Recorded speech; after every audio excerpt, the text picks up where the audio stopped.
नमस्कार।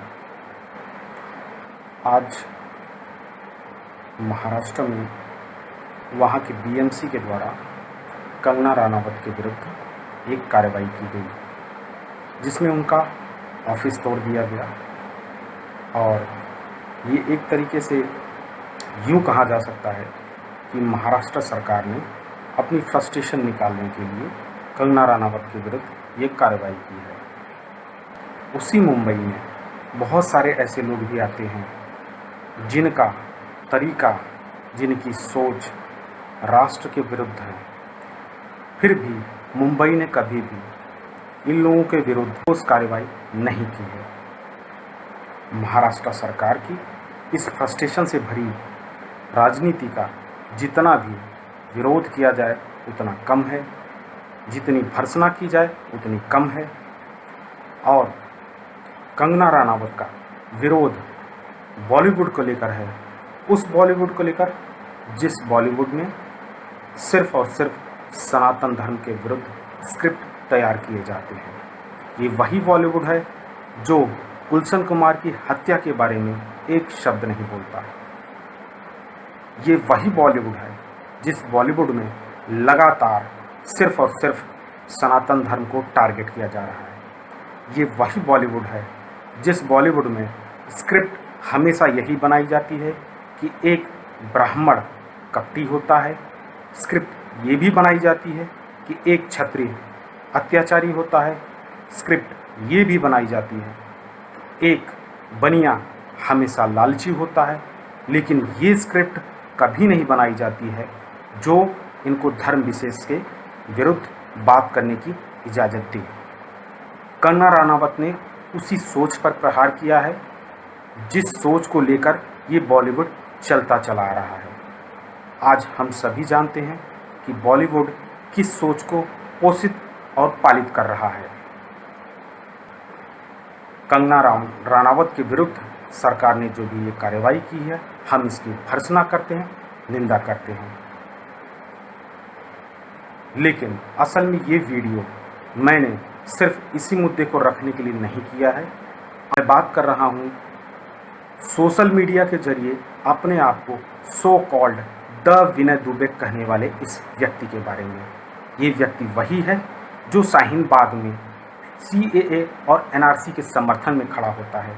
ये व्यक्ति वही है जो डॉक्टर कफील के समर्थन में खड़ा होता है, उसके हर मुकदमे में जाकर वहाँ पर पैरवी करता है, शामिल रहता है। लेकिन ये वही व्यक्ति है जो प्रधानमंत्री नरेंद्र मोदी को, गृह मंत्री अमित शाह जी को और उसके अलावा अभी हालिया इसने news channel director Arnab Goswami के विरुद्ध भी वीडियो सोशल मीडिया पर अपलोड की है।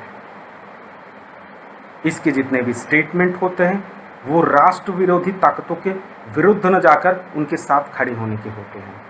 ये वही शख्स है जिसकी गिरी हुई सोच इतनी गिर चुकी है कि ये शख्स लगातार बीजेपी के समर्थकों को अंधभक्त कह के गालियाँ देता है।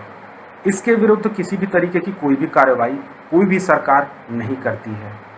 बांद्रा घटना के बाद इसको अरेस्ट जरूर किया गया था, लेकिन इसके बाद ये फिर छूट गया है। आखिर किस बिना पर, किसके इशारों पर? जनता को ये जानने का अधिकार है। और ऐसे लोगों को खुलेआम कैसे छोड़ दिया जाता है? जिस देश की जनता ने एक राष्ट्रवादी सरकार को चुना था, वो इसके खिलाफ सवाल खड़े करता है। इसकी फ्रस्ट्रेशन सिर्फ इसी वजह से है क्योंकि देश की जनता 2014 में और फिर 2019 में भी नरेंद्र मोदी के साथ खड़ी हुई थी। ये उसी की फ्रस्ट्रेशन को निकालने के लिए देश की जनता को अंधभक्त गोबर बुलाता है। इस वीडियो के जरिए मैं इस शख्स को सीधे सीधे एक बात कहना चाहता हूँ, जनता गोबर नहीं है, तुम जैसे लोग गोबर हैं, तुम जैसे लोगों की सोच गोबर है, तुम जैसे गिरे लोगों की कोई कीमत नहीं है। तुम सिर्फ और सिर्फ सोशल मीडिया पर भौंक सकते हो, उसके अलावा कुछ नहीं कर सकते हो। तुमको लगता है कि तुम देश के साथ खड़े हो, जबकि तुम देश के विरुद्ध खड़े हो।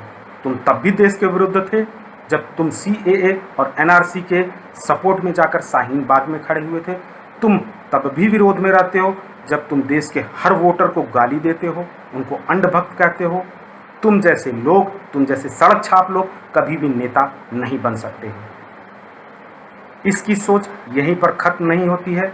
आज बीएमसी ने कंगना रनावत के विरुद्ध जिस तरीके की अनैतिक कार्रवाई की है, उसका ये शख्स समर्थन करता है और इस शख्स का ये कहना है कंगना रनावत के साथ जो कुछ भी हुआ बिल्कुल ठीक हुआ। आप इसकी सोच को इस वीडियो में खुद देखिए और अनुमान लगाइए कि इस शख्स की सोच कितनी गिरी हुई और कितनी खतरनाक है। क्या ये शख्स हमारे साथ, हमारे देश के साथ, हमारे देश की जनता के साथ कभी खड़ा हो सकता है? बिल्कुल नहीं, क्योंकि ये वही शख्स है जो CAA NRC के समर्थन में जाकर शाहीन बाग में खड़ा होता है, डॉक्टर कफील के लिए सुप्रीम कोर्ट और इलाहाबाद हाई कोर्ट में आकर खड़ा होता है। लेकिन ये वही शख्स है जो आज तक बंगाल में हिंदुओं पर हुए अत्याचार के बारे में एक शब्द नहीं बोलता है और ये तमाम उन लोगों को चैलेंज करता है। ये बराबर भी ये बोलता है कि जिसकी औकात हो वो इसके द विनय दुबे नाम के पेज पर आकर कमेंट करके दिखाए, जबकि ये बताना ये भूल जाता है कि इसने अपने उस पेज पर कमेंट ऑप्शन को डिसेबल करके रखा है। अन्यथा इसको इसकी औकात दिखाने में देश के लोगों को 10 मिनट भी नहीं लगते। मैं इसको सीधे चैलेंज करता हूं, अगर तुम्हारी औकात हो तो 10 मिनट के लिए अपने कमेंट ऑप्शन को इनेबल करके दिखाओ।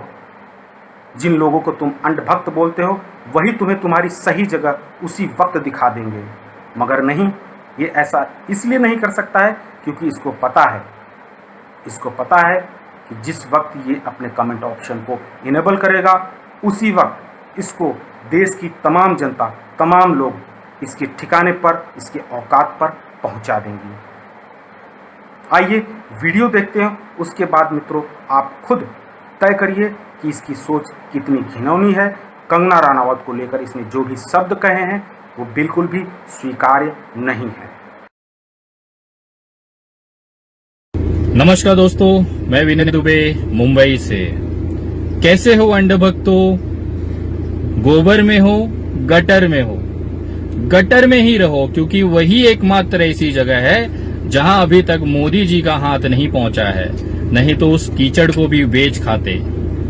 आज तकलीफ तो बहुत हो रही होगी तुम्हारे पिछवाड़े, क्योंकि तुम्हारी जो नई नई शेरनी बनाए हो, जो नई नई शेरनी पैदा हुई है भारत के अंदर, आज उसका स्वागत मुंबई कर रही है।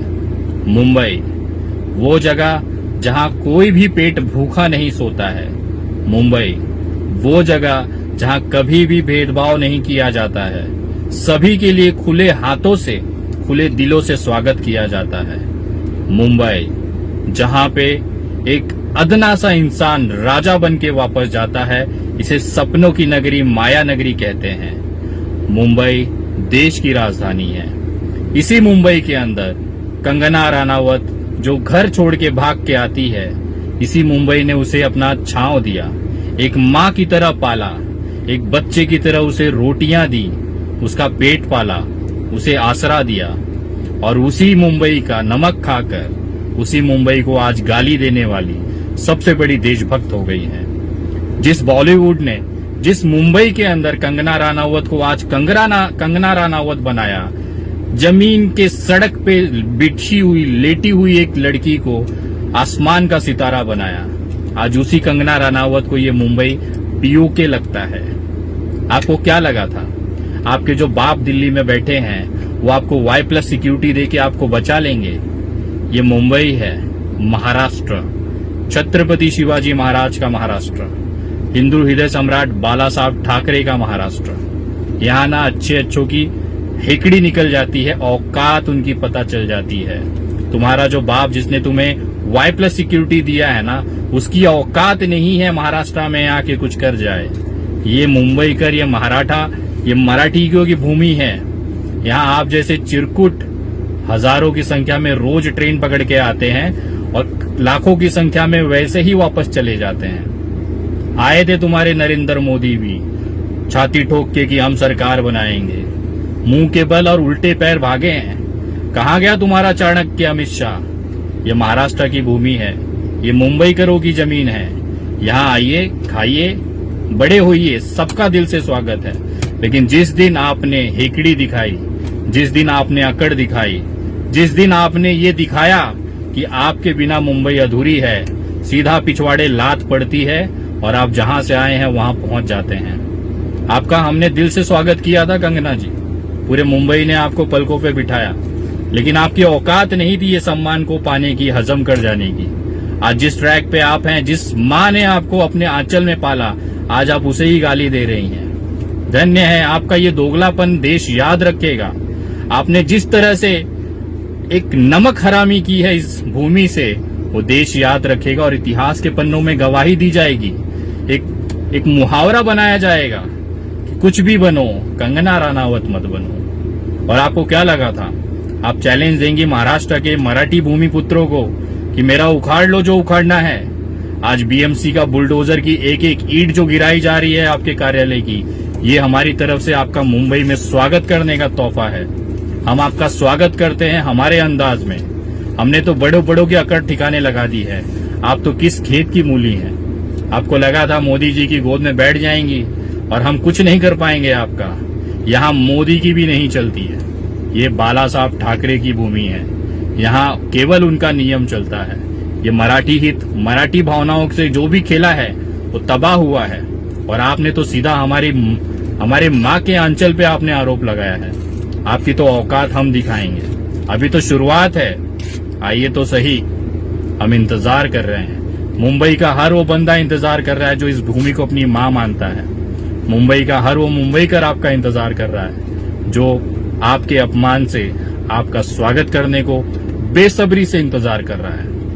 अभी तो केवल कार्यालय टूटा है, आगे आगे देखिए होता है क्या। और आपके जितने भी वो कुत्ते भीड़ है ना अंधभक्तों की, उनको बोलिए ताकत लगा ले। यहाँ पे जो सिंहासन पे जो बैठा है ना, वो सम्माननीय हिंदू हृदय सम्राट बाला साहब ठाकरे का पुत्र है। कोई ऐरा गहरा नहीं है कि 2-5 करोड़ 10 करोड़ रुपए में बिक जाएगा। वो ठाकरे परिवार का खून है और पूरा महाराष्ट्र उस ठाकरे परिवार के साथ में है। आप जैसे 2 कौड़ी की एक्टर, चवन्नी छाप पैसों के लिए कुछ भी कर जाने वाली, आपको क्या लगा था आप हमारे महाराष्ट्र की जो हमारी मुंबई की स्पिरिट है उसको तोड़ लोगी? आइए तो सही, आपकी औकात आपको पता चल जाएगी।